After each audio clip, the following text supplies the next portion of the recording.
ایک زمانہ تھا تحریک آزادی میں کانگریس ہو یا مسلم لیگ، ہندو ہو یا مسلمان، وہ تمام تر تحریک آزادی میں کام کرنے والی قیادت وہ حضرت شیخ الہند کی رہنمائی کی محتاج ہوتی تھی۔ اور آج آپ نے نہیں، صرف آپ نے نہیں، پوری دنیا نے دیکھا کہ پاکستان میں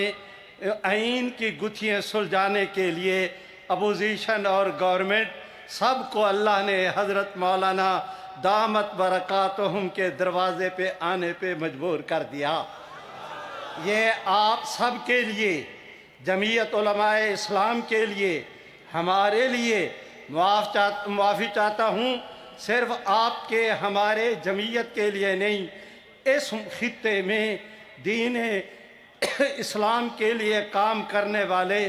تمام تر افراد اداروں کے لیے یہ اعزاز کی بات ہے کہ اپوزیشن ہو یا گورنمنٹ، ان سب کی قیادت، ان سب کی رہنمائی کا اللہ تعالیٰ نے ہمارے مخدوم حضرت مولانا فضل الرحمن مد ظلہم کو اعزاز بخشا۔ اور ٹھہر جائیں، اور وہ کہتے ہیں کہ نسبت قائم ہے، وہ کہتے ہیں تابقن نال بن نال۔ وزیر اعلیٰ بننے کے بعد حضرت مفتی صاحب پنجاب میں تشریف لائے تو ختم نبوت کے جلسے پہ تشریف لائے تھے سب سے پہلی دفعہ، اور اسمبلی میں سبحان اللہ تو کہو، اسلام کی سربلندی کے بعد دینی مدارس کے استحکام کے بعد اسلامی نظریاتی کونسل کی سفارشات کو قانونی شکل دلوانے کے لیے آئینی طور پر حکومت کو اور اپوزیشن کو پابند کرنے کے بعد حضرت مولانا آج اگر اس کامیابی کے بعد اس ملک میں پہلے کسی عوامی جلسے سے خطاب کر رہے ہیں تو وہ بھی ان کے والد محترم کی سنت کے مطابق سب سے پہلا جلسہ اس کامیابی کے بعد وہ ختم نبوت کا جلسہ ہے جس پہ حضرت مولانا تشریف لائے ہیں۔ میرے بھائیوں، میں درخواست کرتا ہوں، 70 سال کی تاریخ گواہ ہے، جمعیت علماء اسلام مجلس تحفظ ختم نبوت برابر آج تک ختم نبوت کے ضمن میں کوئی ایسا کام نہیں کہ مجلس تحفظ ختم نبوت جمعیت علماء اسلام کے دروازے پر گئی ہو اور جمعیت نے روکھا پن اختیار کیا ہو، بلکہ وہ ہمیشہ انہوں نے اس کام کی قیادت کی۔ ہم نے اس روایت کو زندہ رکھا کہ اس ملک میں کوئی ایک قدم اٹھانے سے پہلے جمعیت علماء اسلام کی قیادت کو اپنے اعتماد میں لیا، ان کی سرپرستی کے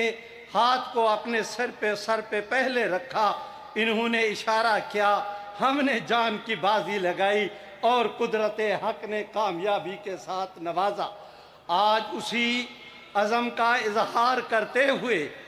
یہ بات کہتے ہوئے مجھے شرم آتی ہے، ہمارے پاس کیا ہے، ہم مسکین لوگ، لیکن میری بہترین معلومات کے مطابق آج کے اس اجلاس میں 5000 سے زیادہ فارغ التحصیل علماء کرام، مشائخ، دینی جماعتوں کے سربراہان، شیوخ حدیث، مختلف جماعتوں کے سربراہان آج ان سب کی موجودگی میں مجلس تحفظ ختم نبوت کی طرف سے حضرت مولانا فضل الرحمن مد ظلہم کی آج دستار بندی کی جائے گی، اور ہمیشہ نعرہ تکبیر، تاج و تخت ختم نبوت، تاج و تخت ختم نبوت، امام انقلاب، امام سیاست حضرت مولانا فضل الرحمن صاحب، نعرہ تکبیر۔ تاج و تخت ختم نبوت، تاج و تخت ختم نبوت، قائد جمعیت حضرت مولانا فضل الرحمن محافظ ختم نبوت حضرت مولانا فضل الرحمان، سنت صدیقی کے وارث حضرت مولانا فضل الرحمان، محافظ ختم نبوت حضرت مولانا فضل الرحمان، تاج و تخت ختم نبوت اسلام مولانا فضل الرحمان، حضرت مولانا فضل الرحمان۔ اور اب میں درخواست کرتا ہوں اپنے مخدوم گرامی حضرت مولانا فضل الرحمان مد ظلہم کی خدمت میں بصد عجز و نیاز کہ وہ تشریف لائیں، پوری قوم کو اپنی رہنمائی سے سرفراز فرمائے۔ حضرت تشریف لاتے ہیں، آپ پرجوش نعروں سے حضرت کا استقبال کریں۔ تاج نعرہ